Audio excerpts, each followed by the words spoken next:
Hello dear student, आप सभी का स्वागत है मेरे यूट्यूब चैनल पर। दोस्तों आज की क्लास में हम पढ़ने वाले हैं पॉलिटिकल साइंस का 7th चैप्टर वैश्वीकरण।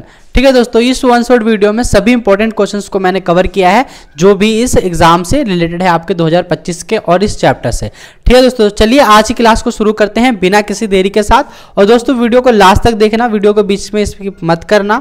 और दोस्तों एक लाइक जरूर कर दिया कीजिए। ठीक है, एक लाइक आपका जो है वो मुझे मोटिवेशन देता है, तो एक लाइक जरूर कीजिए। ठीक है, चलिए देखिए वैश्वीकरण या विश्वव्यापी पारस्परिक जुड़ाव क्या है तथा इसके कौन कौन से घटक हैं। तो जरा ध्यान दीजिए दोस्तों, देखिए विश्वव्यापी जुड़ाव जो है उसका क्या अर्थ है कि सभी देश एक दूसरे से आर्थिक, सामाजिक और सांस्कृतिक दृष्टिकोण से जुड़ते जा रहे हैं। इसका प्रभाव यह है कि किसी एक देश में घटित होने वाली घटना का असर अन्य देशों पर भी पड़ता है, जिससे पूरी दुनिया एक बड़े गांव जैसा महसूस करती है और इसके प्रमुख घटक है। मतलब दोस्तों आज समय में एक देश दूसरे देश पर कई सारी चीज़ों के आधार पर जो है संगठित है या फिर जुड़ाव महसूस करते हैं, संस्कृति, सामाजिक, आर्थिक, राजनीतिक आधार पर, सभी आधार पर दोस्तों आज समय में एक देश दूसरे देशों से जो है वो जुड़ाव महसूस करते हैं। इसे हम कहते हैं पारस्परिक निर्भरता या पारस्परिक जुड़ाव भी कहते हैं। जरा ध्यान दीजिए, पहला क्या चीज है, प्रवाह। दोस्तों देश के बीच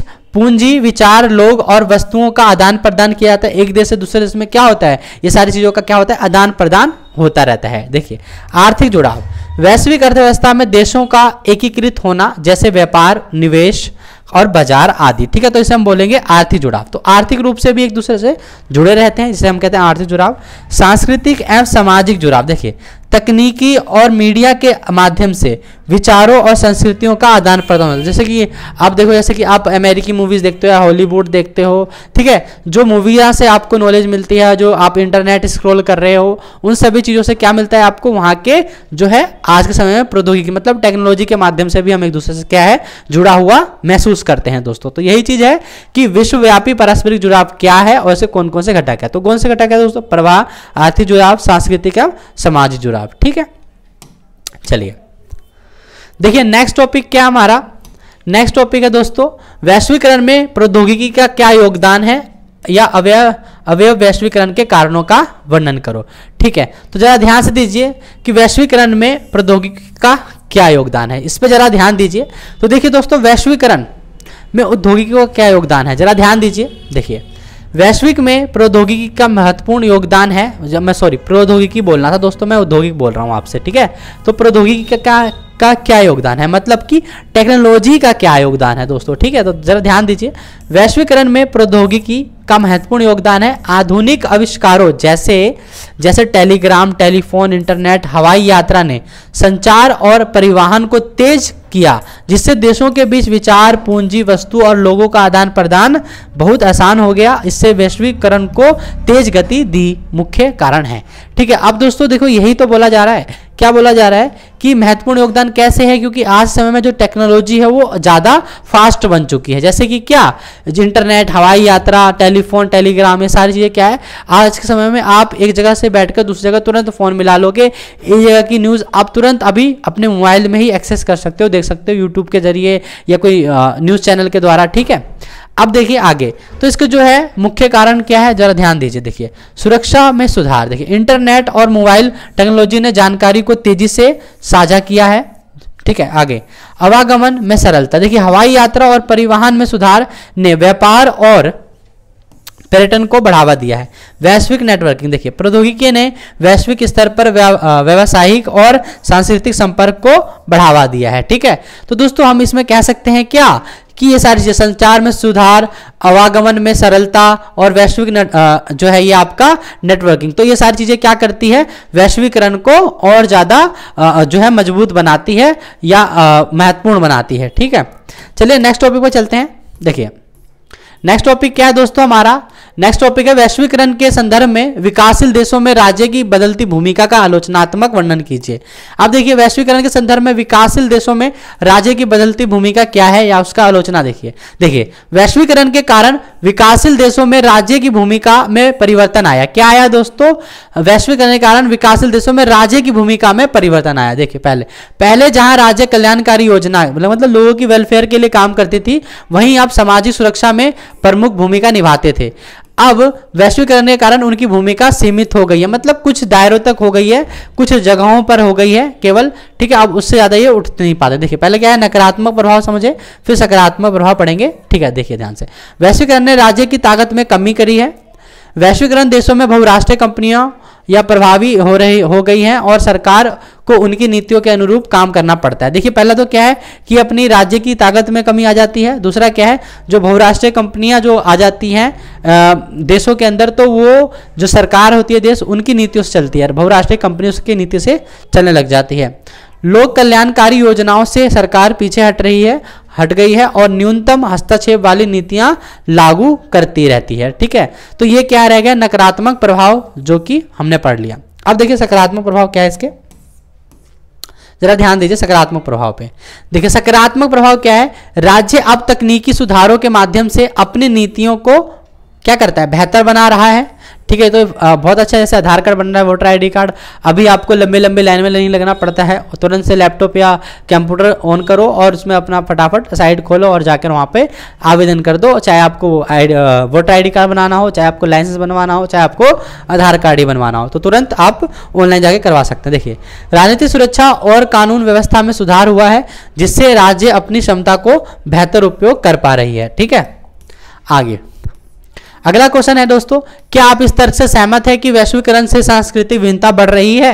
क्या आप इस बात से सहमत है दोस्तों कि वैश्वीकरण से सांस्कृतिक भिन्नता बढ़ रही है? जरा ध्यान दीजिए। देखिए हाँ, वैश्वीकरण से हम सहमत है कि सांस्कृतिक भिन्नता बढ़ रही है। आज समय में आप देख सकते हो ब्लू जीन्स है ना, और पिज्जा बर्गर ये सब लोग आजकल खा रहे हैं दबा के, मोमोस जो कि बाहर का इंडिया का नहीं है, आज के समय में लोग बहुत चाव से खाते हैं। देखिए हाँ, वैश्वीकरण ने सांस्कृतिक भिन्नता को बढ़ावा दिया है। वैश्वीकरण के कारण विभिन्न संस्कृतियां आपस में प्रभावित हो रही हैं, जिससे एक संस्कृति में नए तत्व जुड़े रहे हैं, ठीक है। जैसे कि देखिए, जैसे पश्चिमी खान पान, बर्गर, पिज्जा और फैशन, नीली जीन्स, हालांकि इन तत्वों ने संस्कृति को नया रूप नहीं दिया, बल्कि यह लोगों के सामने अधिक विकल्प प्रस्तुत करते हैं। तो देखिए दोस्तों, वैश्वीकरण के कारण देखिए आज समय में जो हम पहले कुछ जलेबी समोसा खाया करते थे या फिर कुछ गिने चुने चीजें थी, लेकिन आज समय में हम दुनिया भर की कोई भी चीज को खा सकते हैं, पी सकते हैं, पहन सकते हैं, ठीक है। ये एक हमारे पास विकल्प आ जाता है, ठीक है। आगे देखिए, उदाहरण स्वरूप भारत में मसाला डोसा और बर्गर दोनों ही लोकप्रिय हैं और अमेरिका में खादी कुर्ता पहनी जाती है, और इस प्रकार वैश्वीकरण ने संस्कृतियों को एक दूसरे से प्रभावित किया है, जिससे विभिन्नताओं में वृद्धि हुई है। मतलब क्या है, ये लोगों के पास विकल्प ज्यादा आ गए हैं इस समय पे जो वैश्वीकरण के कारण, ठीक है। तो यही हम बताना चाह रहे थे इस क्वेश्चन के माध्यम से, ठीक है। आगे चलते हैं दोस्तों, वैश्वीकरण के सकारात्मक और नकारात्मक आर्थिक परिणामों का वर्णन कीजिए। क्या करना है दोस्तों, वैश्वीकरण के सकारात्मक और नकारात्मक आर्थिक परिणामों का वर्णन करना है। तो जरा ध्यान दीजिए, तो पहले वैश्वीकरण के सकारात्मक बातें देख लेंगे। क्या देख लेंगे, सकारात्मक बातें, इसके अंदर क्या हो रहा है, देश का किसी विकास हो रहा है, ठीक है। इसके अंदर पॉजिटिव बातें देखिए ध्यान से। रोजगार के अवसर, देखिए वैश्वीकरण के कारण भारत में सस्ते श्रम की उपलब्धता ने रोजगार के नए अवसर उत्पन्न किए हैं। बहुराष्ट्रीय कंपनियां MNCs भारत में अपने उद्योग खोल रही हैं, जिससे युवाओं को नौकरी के अवसर मिल रहे हैं, ठीक है दोस्तों। क्या है, जिससे युवाओं को नौकरी के अवसर मिल रहे हैं, ये सकारात्मक बात है। आगे देखिए, आर्थिक विकास, देखिए वैश्वीकरण ने भारत के आर्थिक विकास को तेजी से गति दी है, ठीक है। क्या दी है, आर्थिक विकास को तेजी से गति दी है, और व्यापार और निवेश बढ़ने से भारत में उद्योगों और सेवाओं का विस्तार हुआ है। देखिए नेक्स्ट पॉइंट, वस्तुओं और गुणवत्ता में वृद्धि। देखिए वस्तुओं और गुणवत्ता में वृद्धि, देखिए दोस्तों, देखिए वस्तुओं और गुणवत्ता में वृद्धि। देखिए वैश्वीकरण ने वस्तुओं की उपलब्धता और गुणवत्ता में सुधार किया है, जिससे उपभोक्ता के पास अब अधिक विकल्प है। जैसे आप मान लो कि एक फ़ोन चला रहे हो, इस समय पे ओप्पो चला रहे हो, वीवो चला रहे हो, या कोई मान लो आईफोन चला रहा हो, कुछ भी चला रहा हो, उसमें भी देखोगे आप कई सारे मॉडल हैं, कई प्रकार के रैम रोम होते हैं, जिसमें आपको बहुत सारी क्या मिलते हैं, टाइप्स मिल जाते हैं, और जो आपको अच्छा लगता है आप उसी हिसाब से उस फोन को खरीदते हो। या जैसे टीवी में भी देख लो, बहुत सारे हैं, टीवी, फ्रिज, सब चीज़ में क्या है, अब भिन्नताएं आ चुकी है लोगों के पास। आपके आ चुका है कि चुनने का अवसर आ चुका है, ठीक है, चॉइस आ चुकी है लोगों के पास, विकल्प आ चुका है, ठीक है, वैश्वीकरण की वजह से। आगे चलते हैं, आगे देखिए, अगला टॉपिक है नकारात्मक परिणाम। वैश्वीकरण के नकारात्मक परिणाम, दोस्तों ध्यान दीजिए। देखिए पहले तो क्या है, घरेलू उद्योगों का जो है प्रभाव पड़ा है, जो छोटे मोटे उद्योग होते हैं उन पे प्रभाव पड़ा है। देखिए वैश्वीकरण के कारण भारत में घरेलू उद्योगों पर दबाव बढ़ा है और कई छोटे उद्योग बंद हो गए हैं। विदेशी कंपनियां भारतीय बाजारों में दबदबा बना रही है। तो दोस्तों नकारात्मक बात क्या है कि जो छोटे पैमाने के जो उद्योग होते हैं वो वैश्वीकरण के कारण खत्म होते जा रहे हैं और उनकी जगह कौन ले रहा है, बड़ी कंपनियां ले रही हैं। ठीक है, आगे चलते हैं। आर्थिक असमानता, देखिए वैश्वीकरण के कारण अमीर और गरीब के बीच की जो खाई है दोस्तों वो बढ़ती जा रही है। ठीक है, और अमीर वर्ग के लोग और अमीर हो रहे हैं जबकि गरीब की स्थिति और खराब होती जा रही है।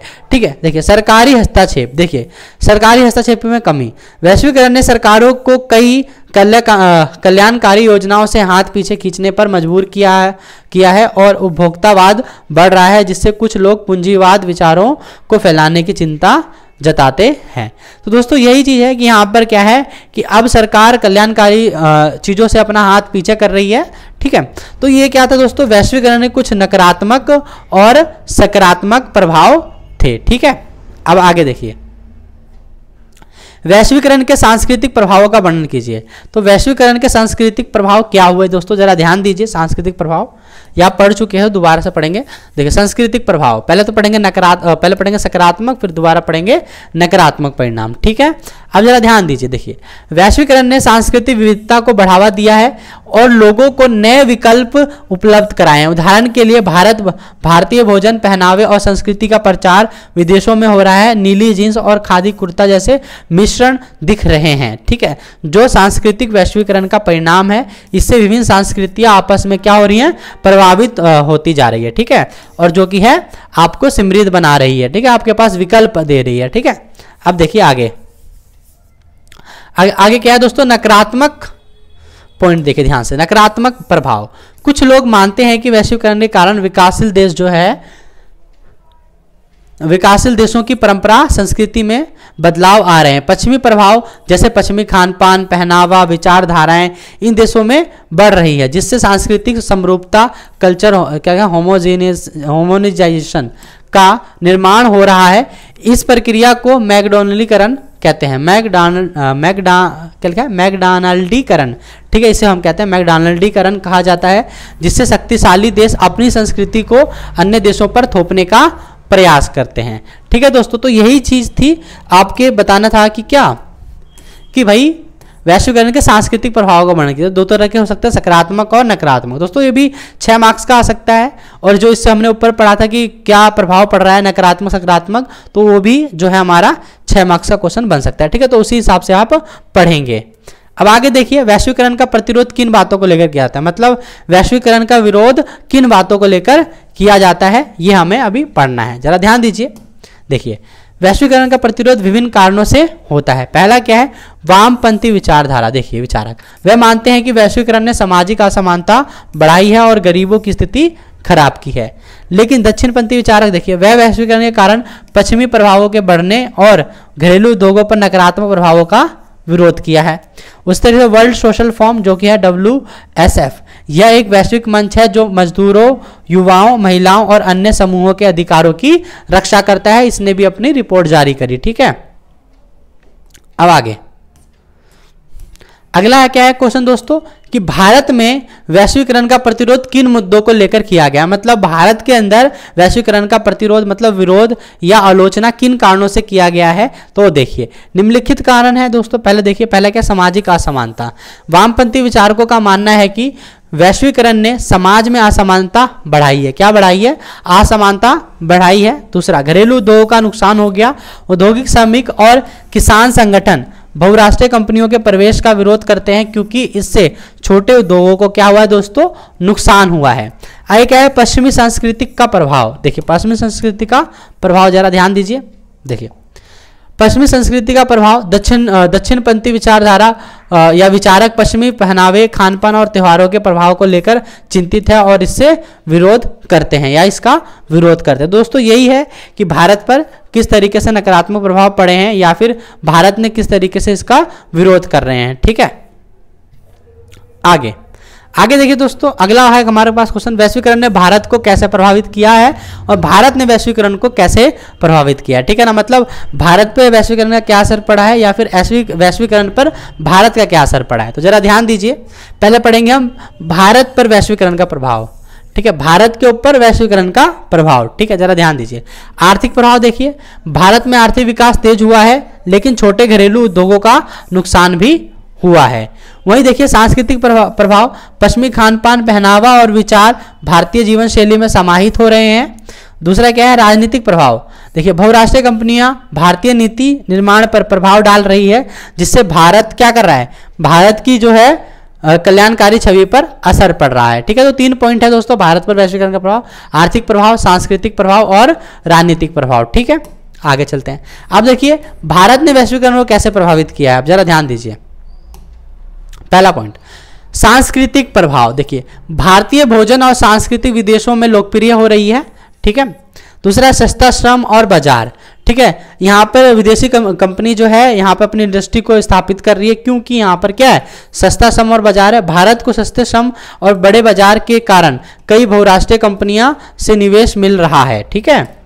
अब देखिए नेक्स्ट पॉइंट क्या है, प्रौद्योगिकी मतलब टेक्नोलॉजी। देखिए भारत सॉफ्टवेयर और प्रौद्योगिकी के क्षेत्र में तेजी से विकास कर रहा है और कई पश्चिमी देशों को सॉफ्टवेयर निर्यात कर रहा है। तो इस तरीके से भारत ने वैश्वीकरण पर असर डाला है, ठीक है। आगे देखिए क्या है अगला क्वेश्चन, पारस्परिक निर्भरता किसे कहते हैं। पारस्परिक निर्भरता क्या होता है दोस्तों, देखिए इसका अर्थ है दुनिया के विभिन्न देश और लोग एक दूसरे पर निर्भर होते हैं और संचार और परिवहन के माध्यमों के विकास के कारण किसी एक देश में होने वाली घटना का असर अन्य देशों पर भी पड़ता है, ठीक है। उदाहरण के लिए यदि किसी एक देश में आर्थिक संकट होता है तो उसका प्रभाव पूरी दुनिया पर देखा जा सकता है, इसे पारस्परिक निर्भरता कहते हैं। पारस्परिक निर्भरता क्या है कि आज के समय में एक देश दूसरे देश के ऊपर कई चीज़ों के लिए क्या रहता है, डिपेंड रहता है, निर्भर रहता है, इसी को हम क्या कहते हैं, पारस्परिक निर्भरता कहते हैं, ठीक है दोस्तों। तो आपकी जो है दोस्तों ये फर्स्ट बुक जो है आपका खत्म होता है, इसमें से जो भी है सभी इंपॉर्टेंट क्वेश्चंस को मैंने कवर किया है। ये पूरी प्लेलिस्ट आपकी जो है ये कंप्लीट होती है 2024-25 की दोस्तों। तो इन वीडियो को अपना प्यार दीजिए और लाइक कीजिए और अपने दोस्तों तक भी ये वीडियोस को शेयर कीजिए ताकि वो भी पढ़ लें, ठीक है दोस्तों। तो आज के लिए वीडियो में इतना ही। अब दोस्तों अगर आपने हिस्ट्री भी है तो हिस्ट्री की भी प्लेलिस्ट मैंने जो है डिस्क्रिप्शन बॉक्स में डाल दी है, आप जाके वहां पे देख सकते हैं दोस्तों, ठीक है। तो दोस्तों पढ़ते रहिए और हमारा क्या टारगेट है, 90+ करने हैं आप दोस्तों, आप लोगों को एग्जाम के अंदर, ठीक है। तो चलिए मिलते हैं नेक्स्ट वीडियो में दोस्तों। अब इन जो फर्स्ट बुक अब तो खत्म हो गए सारे इंपॉर्टेंट टॉपिक और क्वेश्चंस की दोस्तों, तो अब हम लेके आएंगे इसकी MCQ सीरीज, ठीक है दोस्तों। तो आपको MCQ भी देखना है क्योंकि दोस्तों इसमें 12-13 जो है क्वेश्चन आते हैं, 1 मार्क्स भी आपके लिए जो है इंपॉर्टेंट है, ठीक है। चलिए दोस्तों आज की वीडियो के लिए इतना ही।